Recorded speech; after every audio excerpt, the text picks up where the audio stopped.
Hay una isla grande, la más grande del Caribe, de la que el mundo entero ha recibido cartas. Su contenido era musical, pero iban tan directas al corazón que muchas veces hemos soñado ser sus remitentes o destinatarios.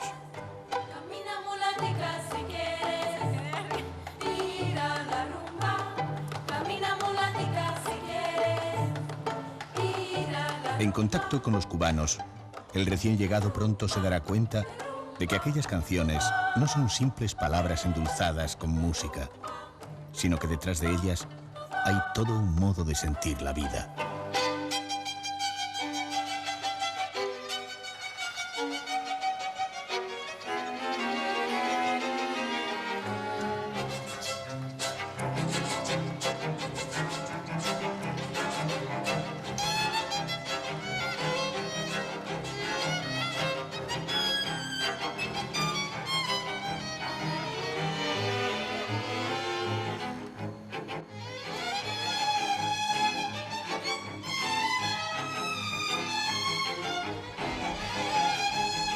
La Habana Vieja es el punto habitual de entrada de quienes llegaban por primera vez a Cuba. El conjunto urbano conserva más de 100 edificios de los siglos XVI y XVII. En cierto modo, la Habana Vieja es como una ciudad del sur español reflejada en un espejo. Aunque parte de los edificios espera restauración, el recorrido por el barrio sumerge en un espacio lleno de colores y sin tiempo, como la paleta de un pintor.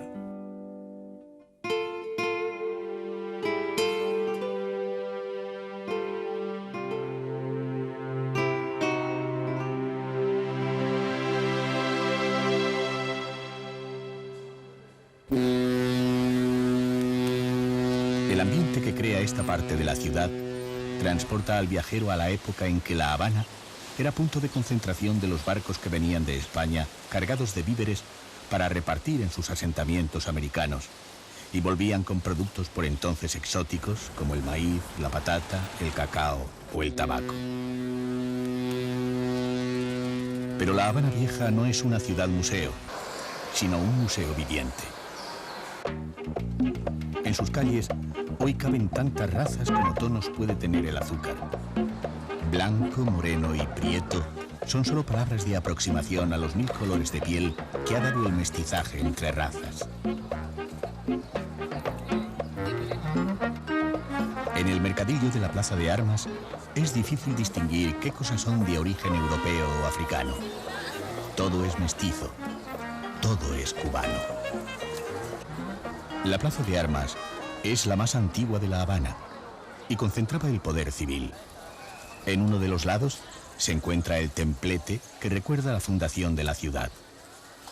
A su lado está el castillo de la Real Fuerza que defendía la ciudad.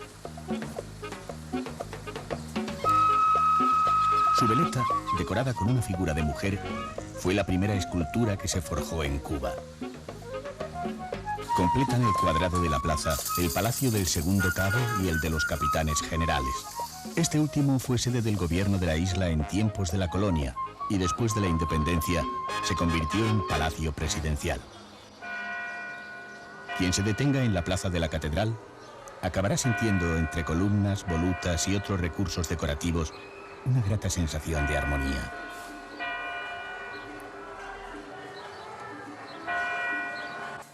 A 2 pasos de la catedral se encuentra la casa en la que el escritor Alejo Carpentier representó la esencia del espíritu habanero dentro de su novela El siglo de las luces.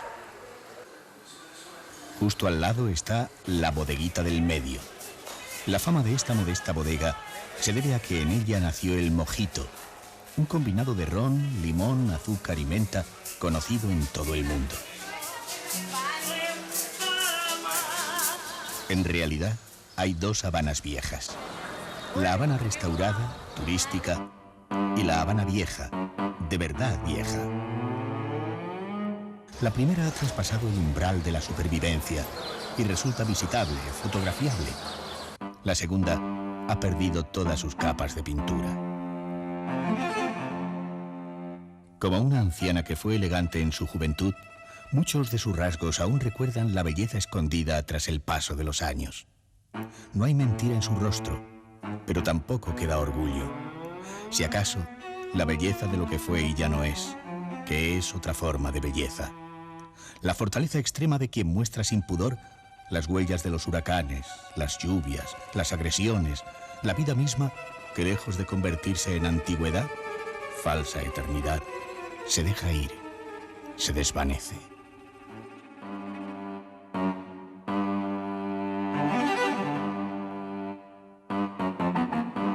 Muchos turistas reniegan esas zonas y las guías de turismo ni las mencionan. Pero hay un artesano en el mercadillo de Plaza de Armas cuya mercancía es una humilde reproducción en escayola de esta ciudad fragmentada, rota, de esta Habana vieja, sinceramente envejecida.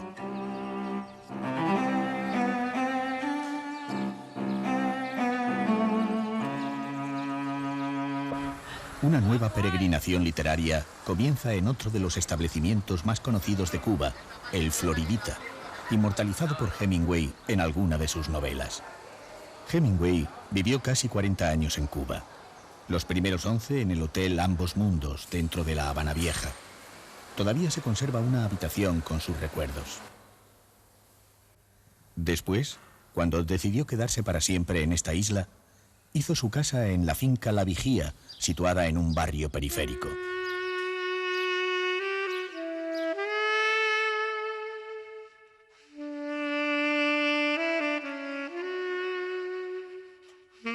En La Vigía todo permanece como él lo dejó al salir para Estados Unidos, donde acabaría suicidándose.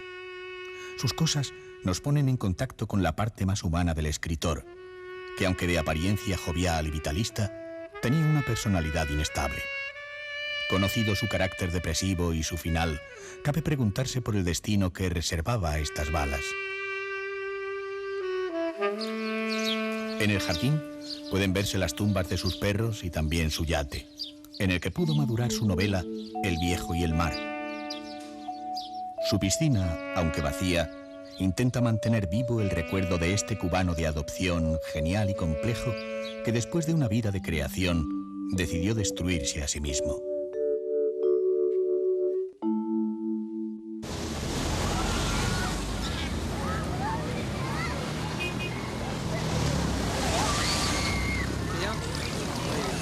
Al abandonar la Habana Vieja, puede verse el faro del Morro al otro lado de la bahía. Este es el faro más viejo de la República de Cuba. Tiene 152 años trabajando con esta máquina de rotación de origen francés. El faro pertenece al fuerte del Morro, que con el de la Punta convertían el puerto de La Habana en uno de los más seguros de América. Al salir de la Habana Vieja, el viajero tendrá la impresión de haber pasado de una ciudad española a una ciudad francesa. La expansión de la ciudad tuvo lugar en la época en que los Borbones habían tomado el relevo a los Austrias en el gobierno de España, y la modernidad se expresaba en términos de similitud con todo lo que se producía en Francia. Alrededor del Parque Central, que fue el centro de la ciudad durante el siglo XIX, a la sombra de la estatua de José Martí, se reúnen los forofos del béisbol. El nombre del lugar es bastante elocuente: la esquina caliente. Todo el mundo lo veía bien. Pero ¿cómo lo voy a aplaudir?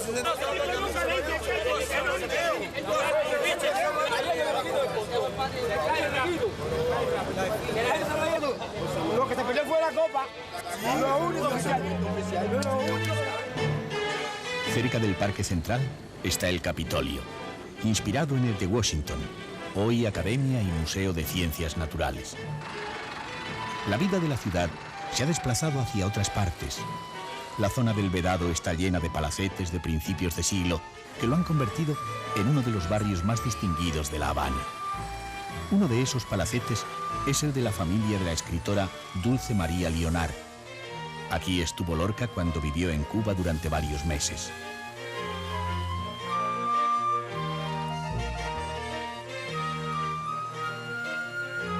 En la zona destaca el mítico Hotel Nacional, alojamiento de famosos actores y músicos en las décadas de los 40 y 50.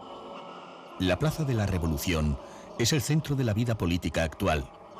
En su gran explanada tienen lugar los desfiles militares y las grandes concentraciones.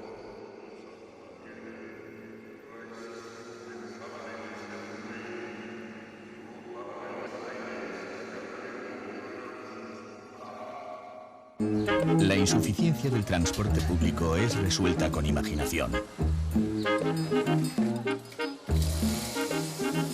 Frecuentemente, los cubanos hacen autostop, que aquí se llama pedir botella.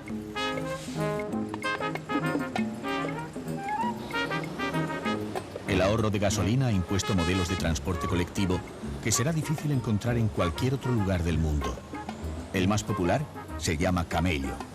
El más particular se llama ciclobús, y su función es trasladar ciclistas de un lado a otro de la bahía, ya que el túnel que la atraviesa prohíbe, por seguridad, el paso de vehículos de dos ruedas. Otra solución imaginativa la constituyen los bicitaxis, que resuelven por medio de pedales la escasez de carburante.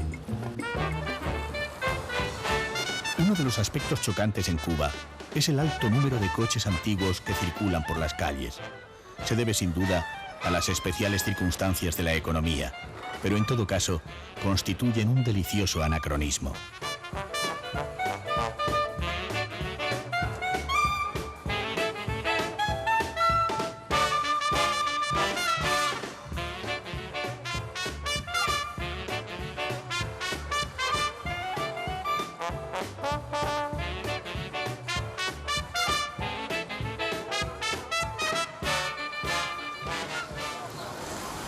Los cubanos adquieren todo lo básico en la bodega que les tiene asignada el Estado.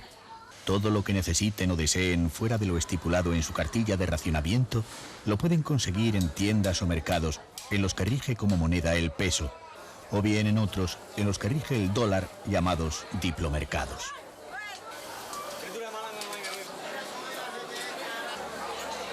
La práctica totalidad de lo que adquiera el visitante extranjero tendrá que pagarlo en dólares, incluidas las facturas de los paladares, pequeños y populares restaurantes particulares.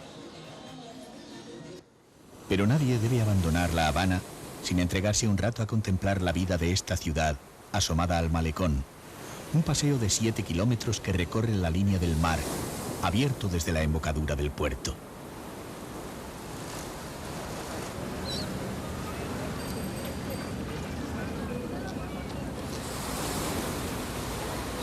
En el malecón, la vida de La Habana se manifiesta marinera en una ciudad donde, paradójicamente, el pescado tiene poca presencia. La modalidad de pesca más común es la de sedal, pero también se da la que se realiza mar adentro sobre balsas neumáticas. Están prohibidas al parecer por seguridad de quienes la practican, pero la gente arrostra el riesgo con tal de llevar algo de pescado a su casa.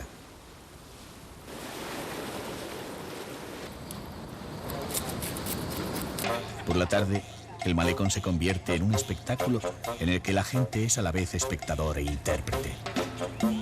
Aquí concurren los muchachos que juegan en el mar como delfines, los padres que sacan a sus hijos de paseo, los novios que se susurran arrumacos entre oleadas de tráfico y el rumor del agua, y también quienes necesitan expansionarse hablando con cualquiera, no importa con quién, porque el cubano es comunicabilidad a flor de piel.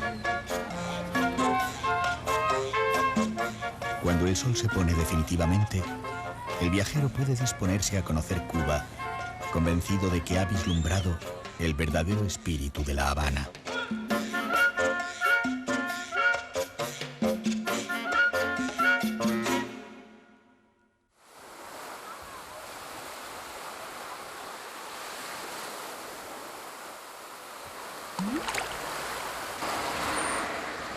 En el camino a Varadero aparecen unas instalaciones de extracción de petróleo. Hace algunos años se llegó a creer que estas perforaciones darían un vuelco a la economía del país y cambiarían el destino de la zona. Lamentablemente las expectativas no se cumplieron. El petróleo que se saca es de poca calidad y escaso.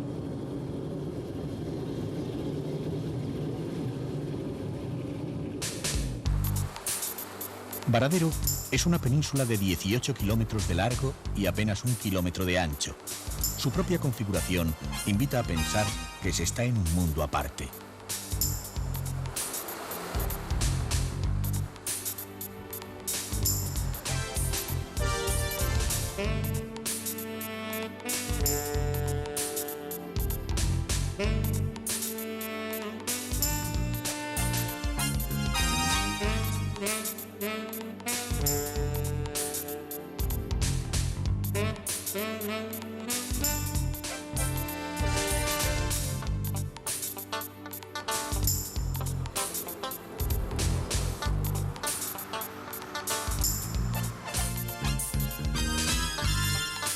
Los hoteles se alinean en la lengua de tierra que separan las dos costas.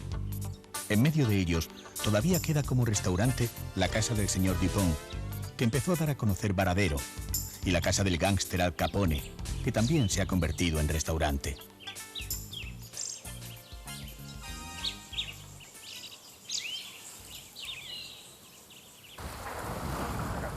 En Varadero, a pesar de la afluencia de visitantes, no es difícil encontrarse con zonas solitarias.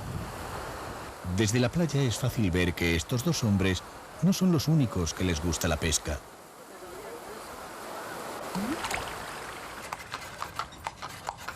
A la hora de comer, además de los hoteles, el Parque Retiro Josone reúne un buen número de restaurantes. La sensación de paz es tanta que hasta los cormoranes, cuervos marinos, se sienten obligados a respetar la tregua. Sentados a la mesa, es recomendable pedir congri, un combinado de arroz y frijoles que hace de base a cualquier plato de cocina criolla. Desde Varadero existe la posibilidad de realizar excursiones y en cualquier bar de carretera disfrutar con la música popular.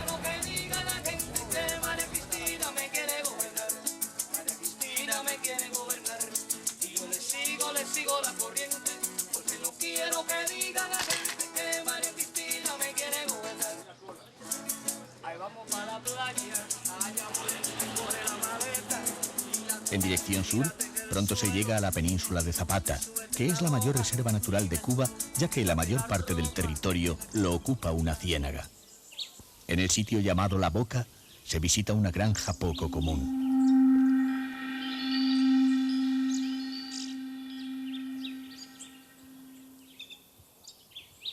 El criadero empezó a funcionar en los años 60 para proteger los cocodrilos diezmados en el pasado por los cazadores. Resulta fundamental su ubicación en el espacio natural de estos animales.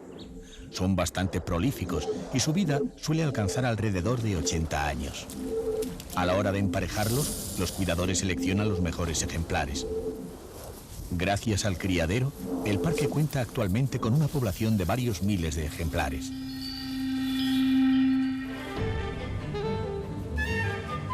Junto al criadero, salen lanchas hacia la Laguna del Tesoro. Es fácil sentir que se está de nuevo ante la naturaleza salvaje e indomable.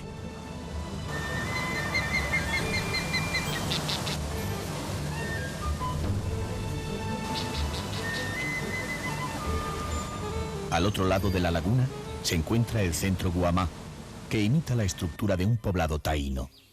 Los taínos fueron un pueblo precolombino que habitó la parte oriental de la isla. Un hotel compuesto por bungalows asentados en islotes da cobijo a los turistas amantes de la naturaleza. La quietud y el silencio del lugar emanan una magia atrayente que invita a quedarse.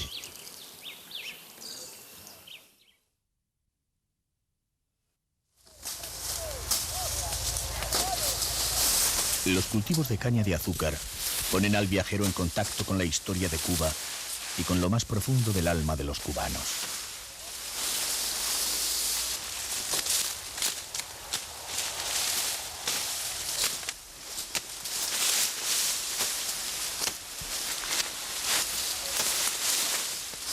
La falta de combustible en los últimos años ha reducido el área de cultivo y ha devuelto la dureza de otro tiempo a la recolección.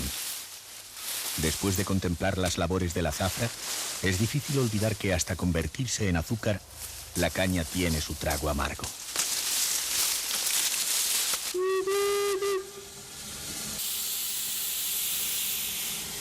En tiempos en que la isla era colonia española, la caña de azúcar hizo posible la primera línea férrea, cuando este medio de transporte aún no se había inaugurado en España. Algunas de sus primeras locomotoras, que datan de mediados del siglo XIX, llevan funcionando ininterrumpidamente 150 años, dejando en los ojos que contemplan su paso una estampa intemporal en la que se funden el presente y el pasado.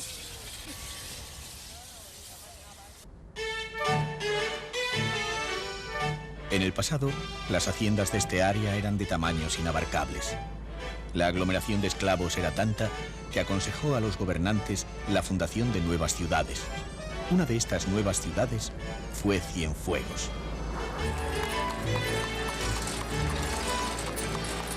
Lo primero que llama la atención de quien llega a Cienfuegos es la proliferación de palacetes caprichosos que se levantan alrededor de la bahía de Jagua.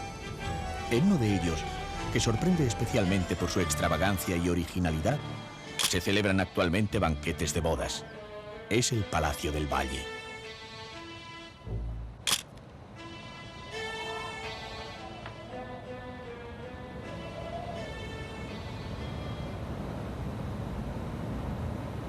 El Palacio del Valle fue mandado construir por un español. Recuerda a los que levantaban los indianos en el norte de España después de hacer las Américas.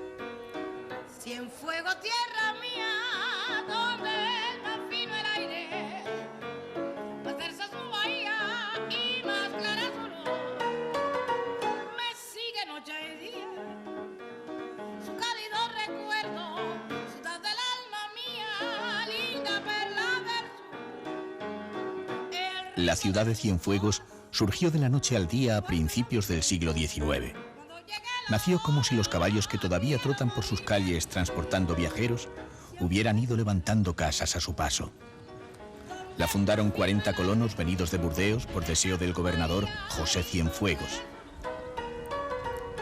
Los medios de transporte actuales y la vida cotidiana inducen a pensar al que llega que el tiempo se hubiera detenido después de aquel momento mágico. El ritmo de sus olas, su ancho de mujer. Cuando llegue la hora, quiero morirme aquí. Cienfuegos, aquí. El paso de casi 2 siglos no ha hecho mella en la apariencia de Cienfuegos.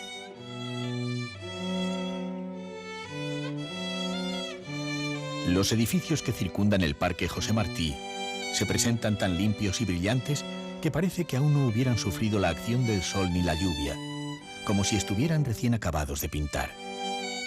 El conjunto que rodea la estatua de Martí está considerado monumento nacional. Cienfuegos vivió su época de esplendor en los comienzos de este siglo. Al atardecer, es hora de pasear por el malecón o Punta Gorda, donde la contemplación del horizonte produce una sensación de nostalgia imprecisa. Mirando la puesta de sol, es fácil llegar a la conclusión de que muchas cosas en Cuba son como Cienfuegos.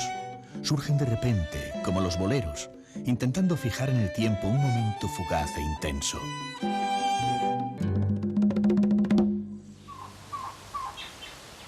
Siguiendo camino hacia el este, se tropieza con las primeras estribaciones de la cordillera de Escambray, que ocupa la parte central de la isla. Un alto en el camino en el pueblo de Cumanayagua permite refrescar la garganta con un trago de guarapo.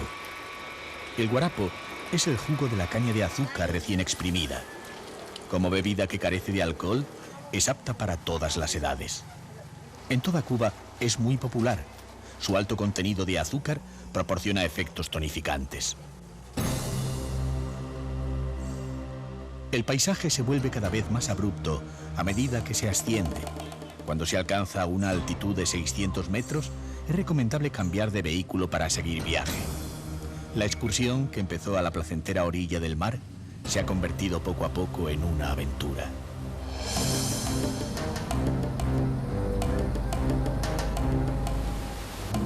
La Cuba que se descubre parece inexplorada. En el sitio del nicho, el silencio solo lo rompe el rumor continuo del agua.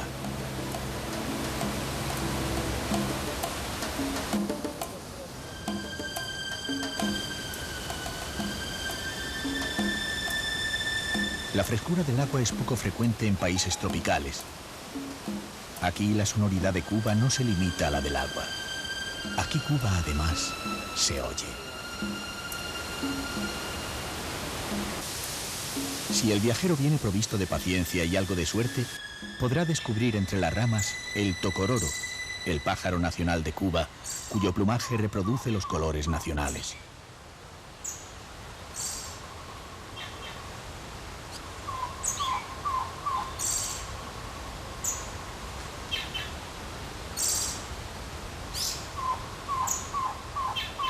Por primavera, un ejército de cangrejos desciende la cordillera de Escambray en busca del mar para anidar.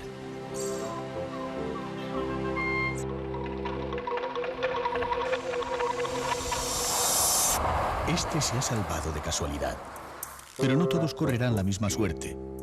Una toxina hace que no sean aptos para el consumo humano, pero alimentan sobradamente a las auras tiñosas.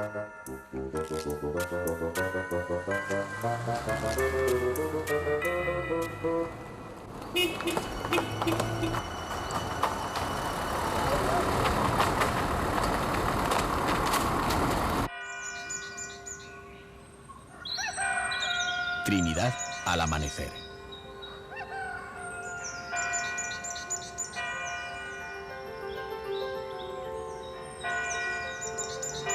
Lo primero que sorprende al llegar a Trinidad es su conjunto colonial inalterado que parece surgir de repente de un pasado remoto. El viajero puede creer haber entrado en un mundo en el que todavía pululan nombres y hechos que ya pertenecen a la historia. Trinidad se desarrolló rápidamente gracias a la explotación del oro en el siglo XVI. El empedrado de sus calles procede de España. Formaba parte de la carga que traían los galeones que volvían cargados de oro. Después, cuando se acabó el oro, mantuvo su prosperidad con la implantación de grandes haciendas dedicadas al cultivo del azúcar con mano de obra esclava. Los grandes ventanales abiertos a la calle sugieren el deporte que más cubanos comparten actualmente: disfrutar de la luz, el clima y contemplar el mundo desde la ventana.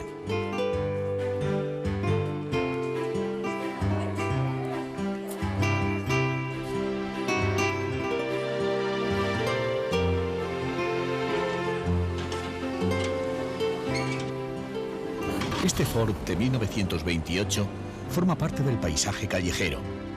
En Trinidad, curiosamente, muchas cosas que solo son imaginables en museos gozan de una vigencia sorprendente. Desde Trinidad puede hacerse una corta excursión en un antiguo tren azucarero.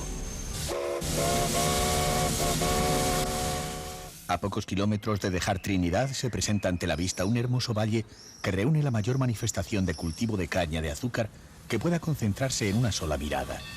Se llama el Valle de los Ingenios, porque en el pasado llegó a reunir 65 ingenios de los 120 que funcionaban en toda Cuba. El viaje nos sumerge en el tiempo de la colonia.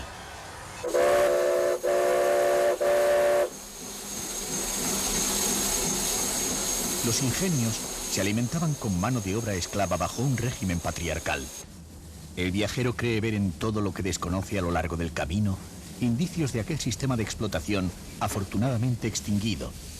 Por ejemplo, creerá ver jaulas para esclavos en lo que realmente son centros de acopio de caña cortada todavía en uso. En el viaje se visita la hacienda Iznaga. La casa principal era el centro de un poder cuyo símbolo era la torre. Desde ella se hacía sonar la campana para dar las órdenes y se vigilaba a los trabajadores.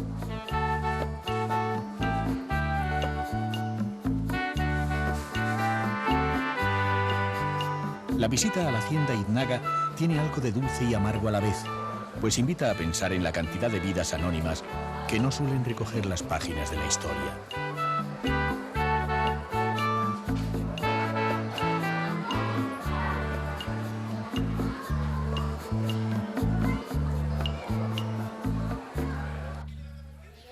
Quien vuelva a Trinidad después de visitar el Valle de los Ingenios se encontrará con una población que ha dejado de estar mediatizada por la presencia de los visitantes y ocupa las calles, ya sea paseando, hablando o jugando.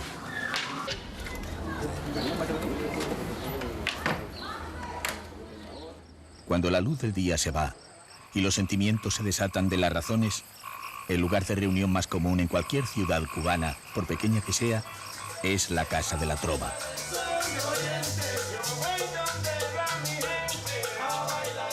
Estos centros culturales son tribunales populares de la música cubana y punto de cita imprescindible para sus degustadores.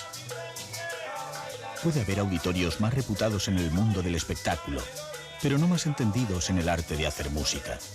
Aquí, además, la música no solo se entiende, sino que también se vive.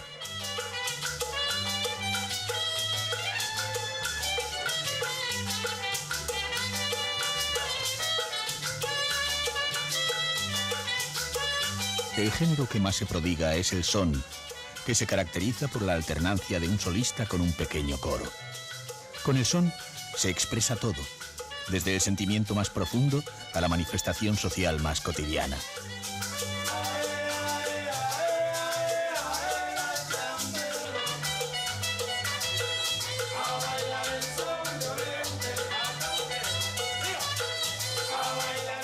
Escuchando música en una casa de la trova, se llega al convencimiento de que en Cuba no hay sentimiento que no se haya expresado con música. Y se entiende por qué Cuba exporta más ritmos musicales que ningún otro país del mundo.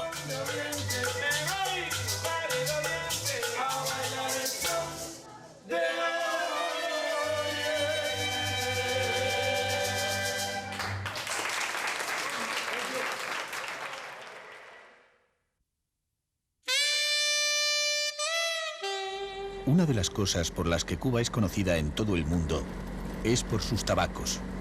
Sus cultivos más importantes se localizan al oeste de La Habana. Saliendo de la capital en esa dirección, el visitante se encuentra de pronto en medio de un bosque que despierta su curiosidad por su espesura. Es el Parque de la Moca, un ecosistema de más de 25.000 hectáreas. Hace 30 años, esta zona estaba totalmente deforestada. Ahora posee más de 20 especies de árboles de maderas nobles.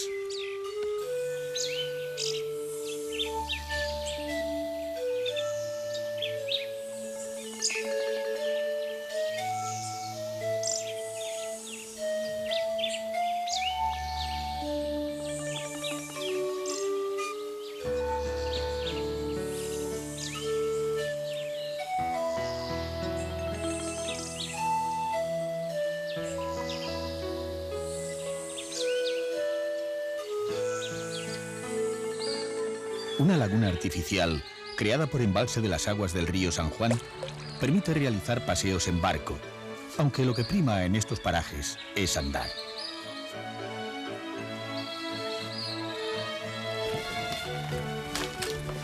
Dentro del área se visita una vieja hacienda de café, puesta en marcha por unos franco-haitianos venidos a Cuba en el siglo XIX. La vivienda del amo evidencia que todos tenemos una casa en nuestra imaginación y a veces la reproducimos sin tener en cuenta dónde nos encontramos. El colono franco-haitiano hizo su casa en Cuba como la habría hecho en Francia.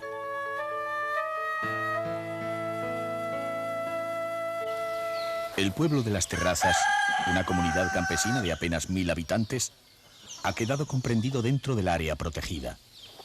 A los ojos del visitante, nada ha cambiado la declaración de reserva de la biosfera. La gente sigue viviendo igual, incluso sus viviendas mantienen el modelo tradicional. Techos de palma cana y en el interior tabiques sin cerrar arriba y puertas enfrentadas para facilitar la ventilación. Todo como si la declaración de reserva comprendiera la congelación de un modelo de vida.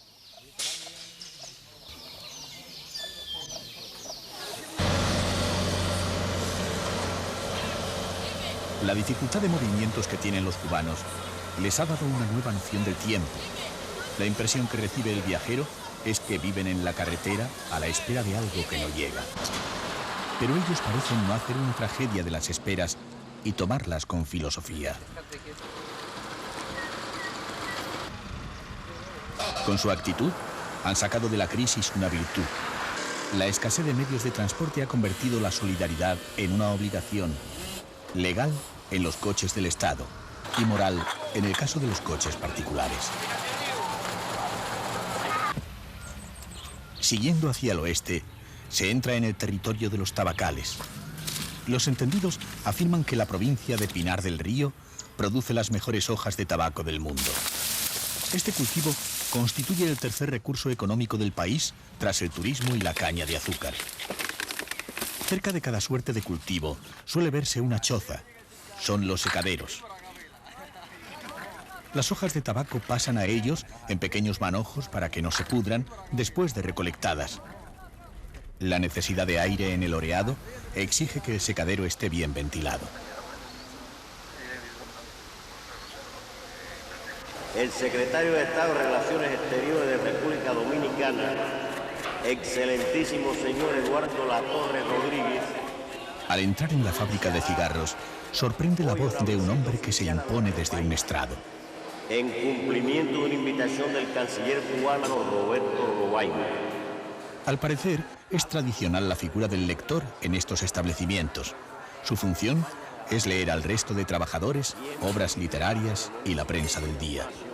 Su voz envolvente llena la sala como si fuera humo y parece hacer más llevadero el trabajo manual, repetitivo y monótono. Tendrá conversación en la sede del New Record y visitará centros de interés histórico y turísticos de la capital. Su visita se inscribe en los esfuerzos por fortalecer los vínculos de amistad y cooperación. En plena zona tabaquera, la carretera se adentra en una llanura salpicada por colinas de paredes verticales. Se llaman mogotes.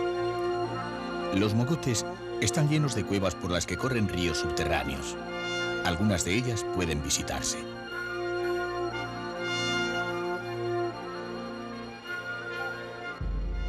En algunas se escondían los cimarrones, que eran esclavos que escapaban de la tiranía de sus amos. El viajero se pregunta qué clase de crueldad les obligaría a preferir vivir en estas penosas condiciones. Dentro de las cuevas, el guía estimula la imaginación del visitante para que crea ver en las formas caprichosas de las paredes figuras ilusorias. Cabe imaginar que se está realizando el viaje al centro de la Tierra de Julio Verne, pero también pensar en la vida angustiosa de los cimarrones que, condenados a vivir en este oscuro laberinto, en una isla, su viaje hacia la libertad resultaba un viaje a ninguna parte. A la salida de la cueva, como para ayudarnos a salir del espanto, un artesano nos regala un colibrí hecho con hojas de palma, delicadeza de los cubanos.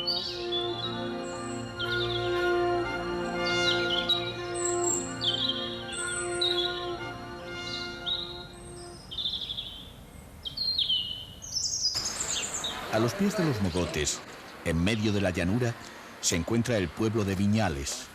La ciudad, fundada en el siglo pasado, produce una agradable sensación de sosiego. En una de sus calles hay una academia insólita. Enseña a jugar al ajedrez. La afición a este juego tuvo su punto álgido en los años en que Cuba mantuvo una estrecha relación con la antigua Unión Soviética.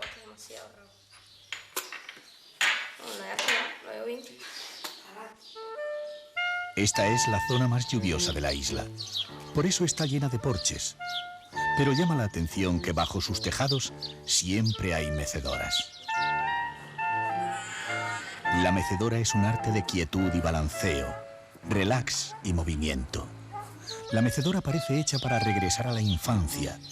Es lo más parecido en el mundo de los adultos a la cuna, el regreso a la madre. El ritmo del balancín ¿no es otro modo de hacer música? Raramente las mecedoras se ven solas. Generalmente se dan de dos en dos. Sueño compartido. Diálogo al final de la tarde. Toda una ciudad llena de mecedoras, ¿no es el más grandioso homenaje al ensueño?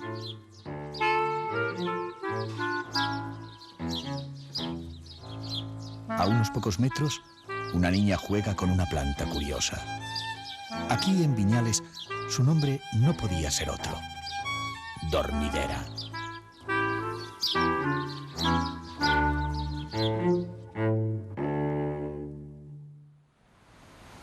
Una carretera levantada sobre el mar en la costa norte une desde hace poco la isla de Cuba con Cayo Coco.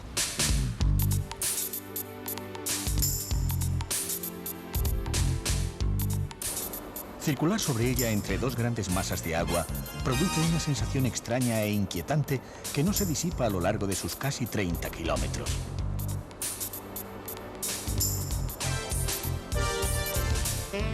Los cayos son islas rasas y arenosas. Muchos han permanecido vírgenes hasta fechas muy recientes.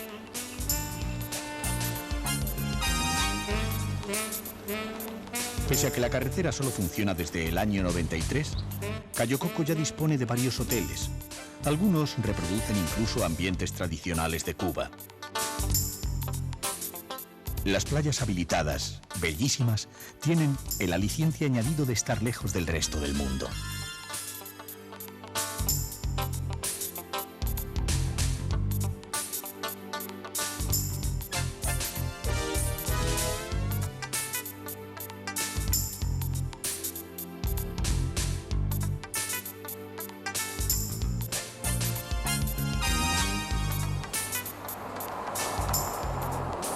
Cayo Coco incita al visitante a adoptar el papel de espectador más que el de actor.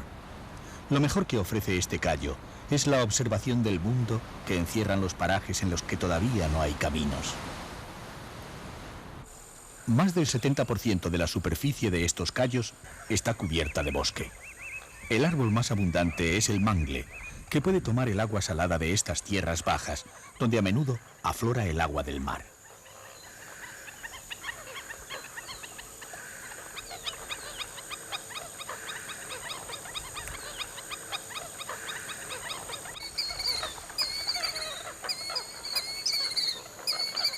Pero la espesura está compuesta de un mundo complejo de especies en el que sobresalen por su altura la palma cana, muy común en Cuba y cuyas hojas hacen de techo a las casas tradicionales. Y el yuraguano de costa, que es una palmera autóctona en cuyas hojas la naturaleza ha extremado su belleza.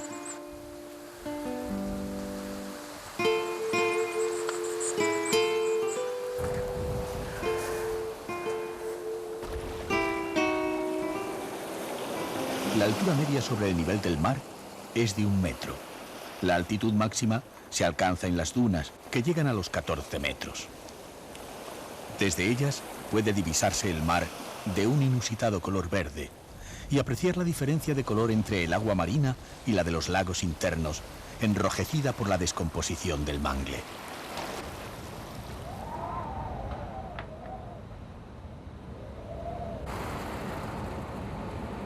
Si el viajero decide madrugar, y más si contrata los servicios de un guía, podrá disfrutar de un encuentro con la naturaleza sin precedentes.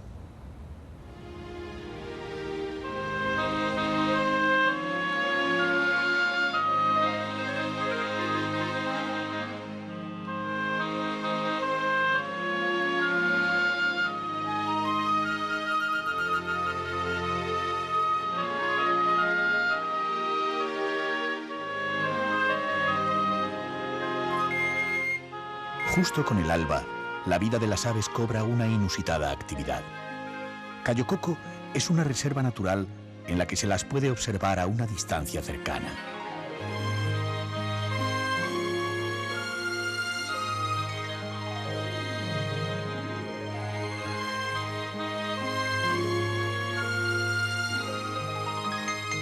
En comunidad conviven cormoranes, alcatraces, varios tipos de garzas, gallaretas de pico blanco y patos salvajes, entre cientos de especies en los que destacan los pájaros coco, que dan nombre a este cayo. Pero sobre todo llaman la atención los pelícanos, cuyo vuelo raso simula el deslizamiento de patinadores sobre hielo.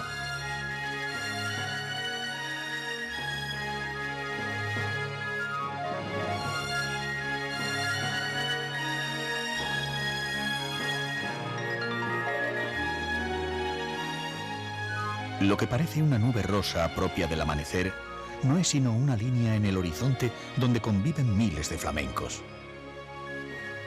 Asustados por el ruido de coches y camiones que van a las obras de nuevos hoteles, los flamencos se alejan más y más de la presencia del hombre. Cayo Coco es actualmente un paraíso, un mundo nuevo recién conquistado por el hombre. La apertura del aeropuerto permite que lo disfrute más gente. Pero justamente por eso, todavía hay muchas cosas que hacer para proteger este paraíso natural. De no ser así, la inmensa riqueza salvaje del Cayo, que puede disfrutarse hoy, no lo disfrutará nadie.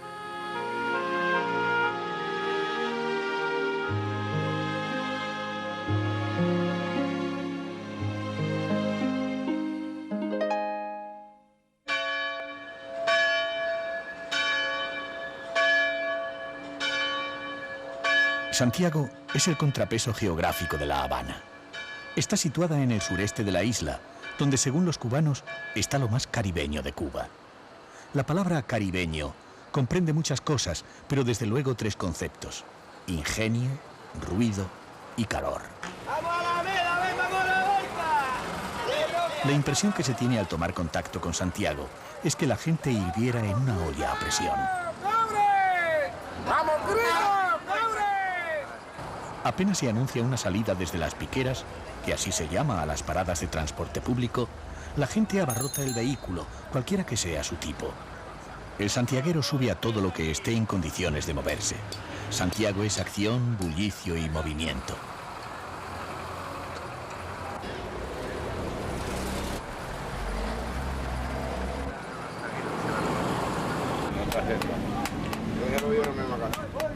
Apenas se mire con atención, puede verse que la vida de Santiago sale adelante a base de arranques de ingenio. Esta camioneta logra sobrevivir gracias a la superación de las barreras ideológicas. Parte de su cabina es Chevrolet y otra parte es STIHL soviética. Un canalón que no puede contener el agua hace florecer ajos y plantas medicinales usado como jardinera. La carretilla de un maletero puede tener tantos orígenes como componentes.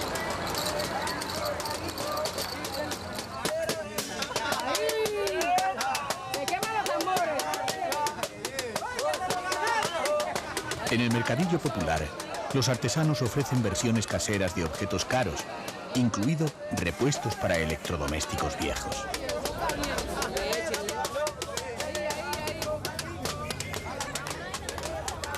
Una lata de conserva puede servir como lámpara de petróleo y un bote de penicilina puede contener esmalte para las uñas.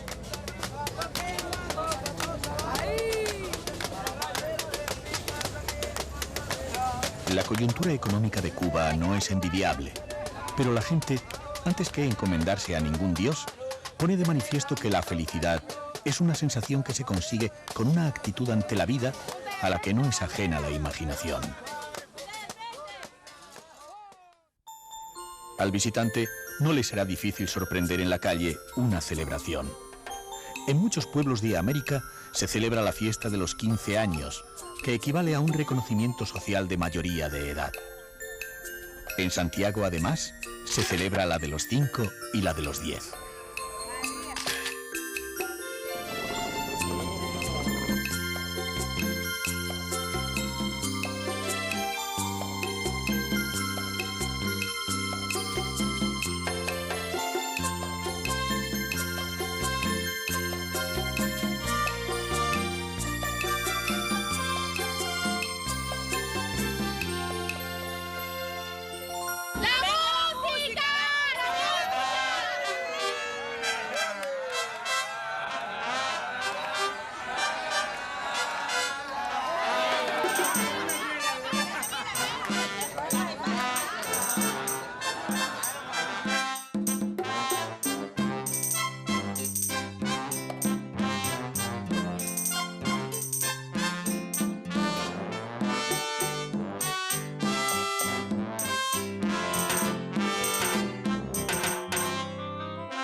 El entusiasmo que ponen las madres hace creer que fuera más importante para ellas que para los niños. Naturalmente la música no podía faltar, aunque haya que improvisarla. En fin, en Santiago lo importante es celebrar.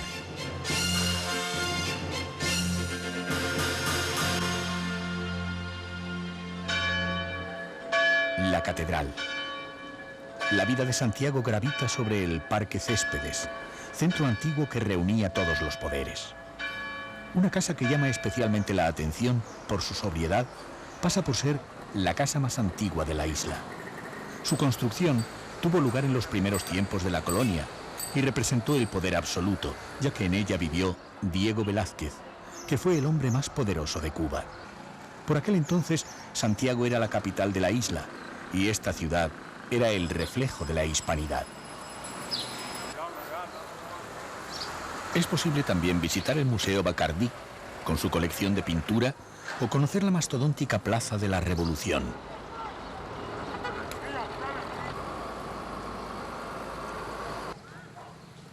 No demasiado lejos está el cuartel Moncada, hito en la Revolución cubana, hoy reconvertido en escuela. La diversidad de la población, el calor y la lejanía del poder hacen que la gente de Santiago tenga una forma muy particular de ser. Donde mejor se manifiesta su carácter es en la calle.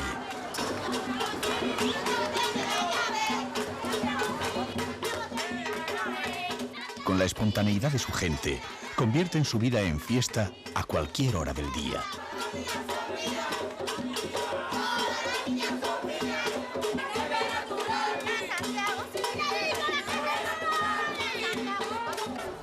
Los artesanos salen a la acera a realizar sus obras, como si vivieran ajenos a las miradas de todo el que pasa. Yo trabajo a mi gusto, porque no trato de metalizar, ¿me entienden? Si no, todo se vuelve comercio y la artesanía se queda atrás. Y con eso voy perdiendo yo y pierde la artesanía. Trabajan maderas nobles, principalmente ébano, granadillo y guayacán negro. La mayoría son autodidactas que han aprendido en la calle para algo más que ganarse la vida.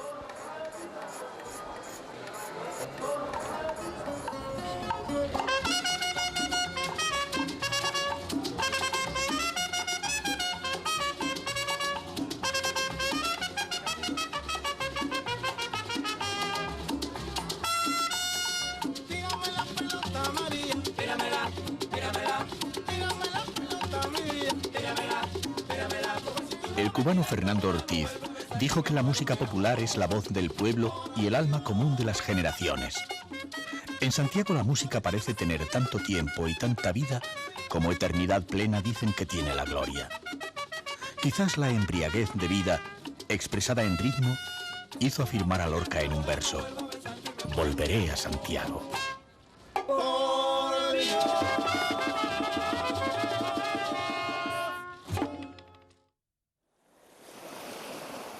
De regreso a La Habana, consumiendo las últimas horas antes del vuelo de vuelta, al dar un último paseo, el sonido de la música nos arrastra al interior del convento de San Francisco.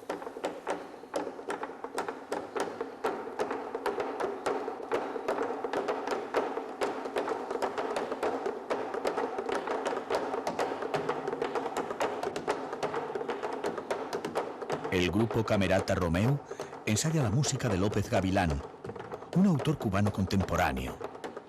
Ecos nostálgicos de dos continentes, el europeo y africano. Gentes que un día llegaron a la isla y nunca más regresaron.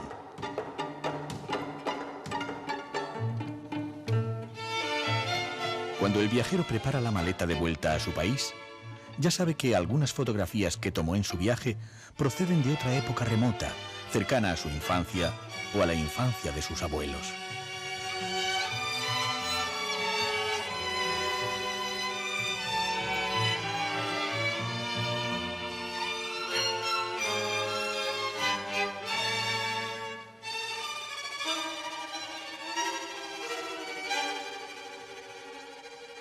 Pero además de nostalgia, Cuba es también alegría y color.